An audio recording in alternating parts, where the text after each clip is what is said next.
வலிக்குதுடா வலிக்குதுடா. பொறுத்துக்கோ அபி, இன்னும் கொஞ்ச நேரமா வலிக்கும், அப்புறம் எல்லாம் சரியாயிடும். டெலூசி ஈஸியா சொல்ற, ஊ வயித்துல குழந்தை தான் தெரியும் எப்படி வலிக்கும்னு. போடா.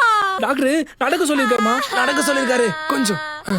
லேபர்ல வழியில அம்மா அப்பான்னு கத்திட்டு இருக்கும் போது எழுந்து நட அப்படின்னு சொன்னா யாருக்கா இருந்தாலும் எரிச்சல் வரும், கஷ்டமா இருக்கும். பட் உங்க டாக்டர் ஏன் இதை பண்ண சொல்றாங்கன்னு தெரியுமா? நீங்க எழுந்து நிற்கும் போதும் நடக்கும் போதும் கிராவிட்டியில பேபினோட ஹெட் வந்துட்டு டவுன்வர்டா மூவ் ஆகிறதுக்கான பாசிபிலிட்டி ரொம்பவே அதிகம். அது மட்டும் இல்லைங்க, நம்மளோட பெல்விக் ஆர்கிடெக்சர், அதாவது இடுப்பெலும்பு சுத்தி இருக்க மசில்ஸ் எல்லாமே பார்த்தீங்கன்னா டவுன்வர்ட் ஸ்லோப்ல ஒரு பேசன் மாதிரியான ஒரு ஆர்கிடெக்சர்ல இருக்கிற ஒரு அமைப்பு.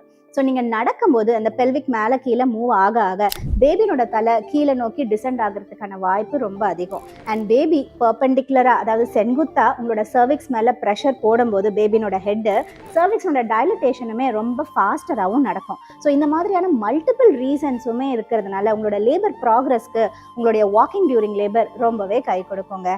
ஸோ டாக்டர் மேலே கோச்சிக்காம மெதுவாக ஸ்டெப் எடுத்து நடக்கிறதே நல்லதுங்க. You take care. Always yours doctor D.